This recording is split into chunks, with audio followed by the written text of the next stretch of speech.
राधा स्वामी जी, यह जो साखी मैं आप जी को सुनाने जा रही हूँ, यह साखी संतमत की साखियाँ पुस्तक से ली गई हैं।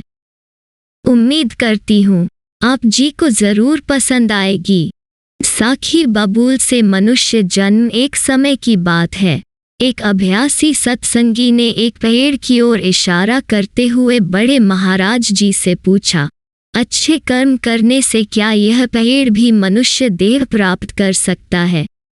महाराज जी ने उत्तर दिया, यह ठीक है कि 84 लाख योनियों का सारा चक्कर पूरा करके जीव को मनुष्य देह मिलती है, परंतु सतगुरु के पास नाम की अमोलक शक्ति होती है।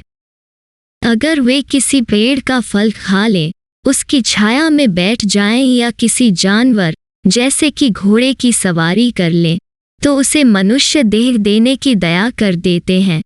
बड़े महाराज जी फिर बताया कि 40 वर्ष पहले एक बाप बेटा स्वामी जी महाराज के शिष्य थे। उन दिनों प्लेग की बीमारी फैल जाने से लड़के की मृत्यु हो गई। जब पुत्र मृत्यु के करीब था तो पिता रोने लग गया। पुत्र ने पूछा, पिताजी आप रोते क्यों हैं? पिता ने उत्तर दिया, तुम मेरे इकलौते बेटे हो, तुम मर रहे हो इसलिए रो रहा हूँ। पुत्र ने शांति से उत्तर दिया, पिताजी मैं मर नहीं रहा बल्कि जीने जा रहा हूँ। मेरे अंदर का पर्दा उठ गया है और मुझे अपने पिछले जन्म के बारे में पता चल गया है। मैं उस समय बबूल का पेड़ था।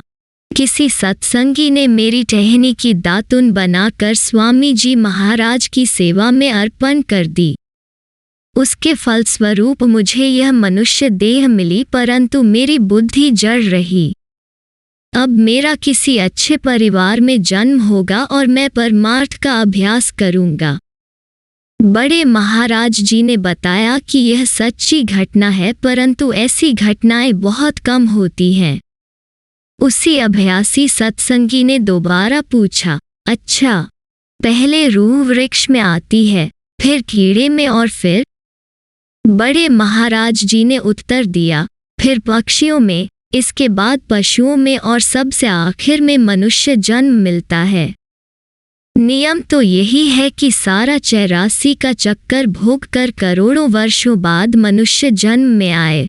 उन्होंने बताया कि वो उन भाग्यशाली जीवों की बात कर रहे हैं जिनका संतों के साथ संबंध बन जाता है। वे किसी भी योनि में हों, उनको मनुष्य जन्म मिल सकता है, चाहे उनका कर्मों का बोझ अभी भारी क्यों न हो, मगर आसानी तो हो ही जाती है। मुक्ति नाम में है। बिना नाम के जीव ऊपर सचखंड में नहीं जा सकता।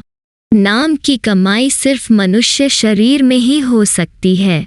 अगर आप कहें कि पेड़ों, पक्षियों, पशुओं को ले जाएं तो यह नहीं हो सकता, क्योंकि बिना मनुष्य शरीर के नाम नहीं जप सकते और बिना नाम की कमाई किए आंतरिक ज्ञान नहीं हो सकता और बिना आंतरिक ज्ञान या अनुभव के मुक्ति नहीं। महाराज जी के कहने का भाव यह है कि केवल मनुष्य शरीर में ही नाम की कमाई की जा सकती है, किसी और योनि में नहीं। राधा स्वामी जी।